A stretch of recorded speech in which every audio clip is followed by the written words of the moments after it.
Israeli सेना के northern command के प्रमुख ने हिजबुल्लाह पर हमले को लेकर एक विशेष योजना को मंजूरी दे दी है।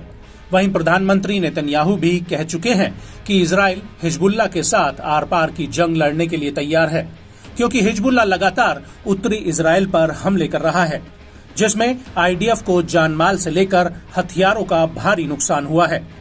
यहाँ तक कि उत्तरी इजरायल बॉर्डर पर रहने वाले लोग भी अब इस इलाके में दोबारा वापस नहीं आना चाहते हैं। उनका कहना है कि जब तक हिजबुल्लाह के उत्तरी बॉर्डर पर हमले बंद नहीं हो जाते, तब तक वो अपने घरों में वापस नहीं जाएंगे। लेकिन हिजबुल्लाह पर आर पार की लड़ाई को लेकर अमेरिकी राष्ट्रपति जो बाइडेन शुरुआत से ही इजरायल को चेतावनी दे रहे हैं कि वो लेबनान के साथ पूर्ण युद्ध से दूर ही रहे, क्योंकि हाल ही में अमेरिका के एक थिंक टैंक की रिपोर्ट में पता चला था कि हिजबुल्लाह के पास मिसाइलों, रॉकेट्स और गोला बारूद का अथाह जखीरा है, जिससे वो एक दिन में इजरायल पर लगातार 3000 मिसाइलें फायर कर सकता है।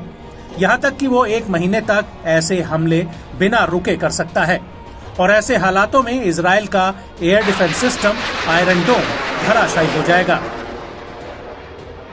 लेकिन इसके बावजूद इजरायल लेबनान के साथ सीधी जंग की बात कर रहा है।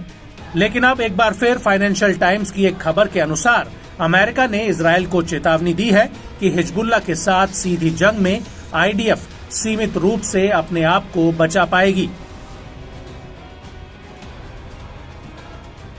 वहीं न्यूज वीक के मुताबिक हिजबुल्लाह पूरी दुनिया में सबसे ज्यादा हथियारों से लैस गैर सरकारी गुट है। अखबार के मुताबिक राजनयिकों ने इजरायल और हिजबुल्लाह को बता दिया है कि दोनों आम सहमति से पूर्ण युद्ध को टालें।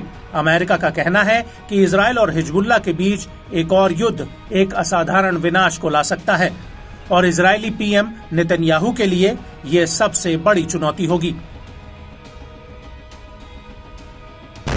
वहीं इसको लेकर साल 2006 में हिजबुल्लाह और इजरायल युद्ध के दौरान इजरायल के नेशनल सिक्योरिटी काउंसिल के डिप्टी हेड रहे एरन एट्जियन का कहना है कि हिजबुल्लाह के साथ युद्ध इजरायल के भीतर संवेदनशील इलाकों में अप्रत्याशित तबाही ला सकता है।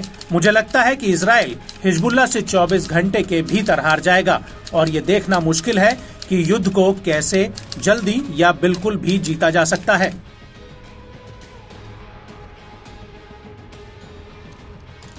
एरन ने आगे कहा कि मेरे नजरिए से मुझे लगता है कि युद्ध में जाने से इजरायल पहले 24 घंटों में हार जाएगा।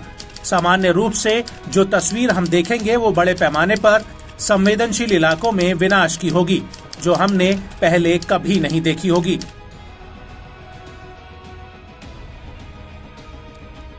वहीं हिजबुल्लाह कितना ताकतवर है, इस बात का अंदाजा इजरायली सेना को भी है। आईडीएफ के अधिकारियों के मुताबिक हिजबुल्लाह के पास करीब 2 लाख रॉकेट्स, मोटर, ड्रोन, हवा से हवा में वार करने वाली मिसाइलें, एंटी टैंक मिसाइलें, सटीकता से हमला करने वाली गाइडेड बम और अन्य हथियार हैं।